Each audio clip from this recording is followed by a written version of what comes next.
What's going on, guys? Don over at Life After Serving, and we have Small Business Saturday. So for the near future, these are going to be some of the segments that we're doing off of different days.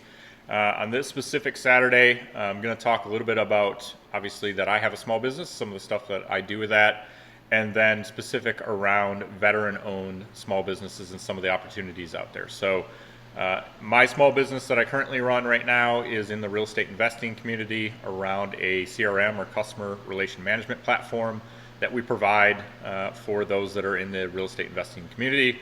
Provides a sales process, some follow-up, some tracking of marketing and different things like that, and they're allowed to keep track of people that they're talking to that are possibly selling a house. So that's what I do on a daily basis. I do have a partner in another platform called Easy Button REI, and there we kind of provide some input on different platforms and softwares and services around the real estate investing community and what are some of the best uses for some of that stuff. So that's what I do currently. That said, I have a decade plus in supply and logistics and contracting from the military. So I did work as a federal contracting officer and contract specialist, as well as contracting out in the outside world with some different government agencies and vendors that provide to the government. So with that said, if you're interested in looking at what kind of contracts or requests for quote, requests for proposal, RFQ, RFPs are available for DoD and the federal government, that's kind of what I'm going to talk a little bit more in depth about today. So specifically, the Sam.gov website is where you would want to go to and register your company for a unique ID number, identification number.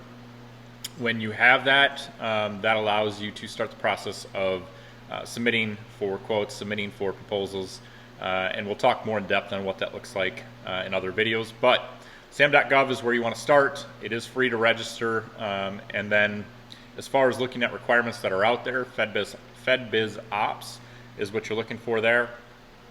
Depending on what your company provides, you can then see what's currently out for quote, out for bid, what's been awarded in the past, and things of that nature, some dollar amounts, etc., who's been awarded, and you'd know exactly kind of what that looks like for your company and what you provide, if it makes sense to jump down the path of registering on Sam.gov if there's been contracts awarded, etc. With my prior knowledge, prior history, worked both in the Marine Corps contracting facility as well as F-18 program with Northrop Grumman, VA for homeless veteran contracts, and some office supplies, things of that nature, medical supplies, and then Riverside County, California in the transportation department, things like vehicles and add-ons, bolt-ons for the vehicles, sometimes for fire department, police, etc. That's kind of what I had my background in. And so if you have questions around some of that stuff, maybe what contracting officers look for, what they expect, past history, as far as what that accounts for when you're providing services and some of those different things and different requirements, feel free to comment, reach out, and obviously we've got our social links, YouTube channel there. It is something to note as well, the government does set aside some awards specifically for small business. Some are set aside for disabled vets that are small business, woman-owned businesses, Hubzone. I will definitely make sure that I have some information and links to where you can find out what that is, what is required to be a part of that. But when a contracting person is looking to award a contract, they're looking at Sam.gov to make sure that you're registered.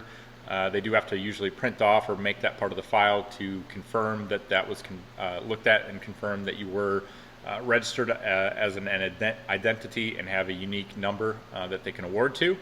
And so anything around that, I'll definitely dig in deeper. I will be talking through what it takes to register and some steps and things of that nature, as well as maybe some input on FedBiz Ops and different requirements on there, as well as maybe some contracts and stuff that I awarded and what we looked at and what that all entails. So if you have any questions, comments, throw it below. Otherwise, reach out on social. Feel free to DM or throw a email to us, lifeafterserving@gmail.com, and we'll see you on the next video.